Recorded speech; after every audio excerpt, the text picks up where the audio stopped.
नमस्कार, मी कैलास साबळे. आपण पाहत आहात द पॅन्थर टाइम्स.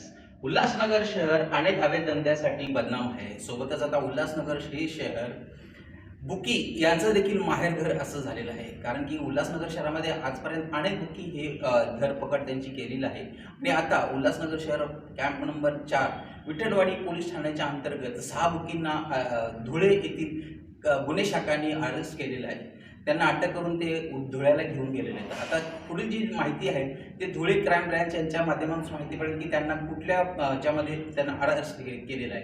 महत्त्वाची बाब ही आहे, धुळे गुन्हे शाखांनी ज्या 6 बुकींना अटक केली होती त्यावेळेस विठ्ठलवाडी पोलीस ठाण्यातून त्यांना घेऊन जाताना त्यांच्या चेहऱ्यावरती, त्या 6 बुकींच्या चेहऱ्यावरती निर्लज्जपणा होता. हसत खेळत ते जात होते, जसं काही त्यांनी मोठा पराक्रम गाजवलेला आहे. त्यांना थोडी देखील लाज वाटत नव्हती की आपल्याला अटक करण्यात आलेली आणि त्या बुकी याच्या माध्यमातून अटक करण्यात. उल्हासनगर शहरामध्ये अशा अनेक घटना घडतात ज्यामध्ये उल्हासनगर शहराचं नाव बदनाम करण्यासाठी असे अनेक गुन्हेगार या शहरामध्ये पाळले जात आहेत किंवा पाळले जात आहेत, यापुढे पाळले जातील. परंतु त्यांना कुठल्याही प्रकारची लाज नाही.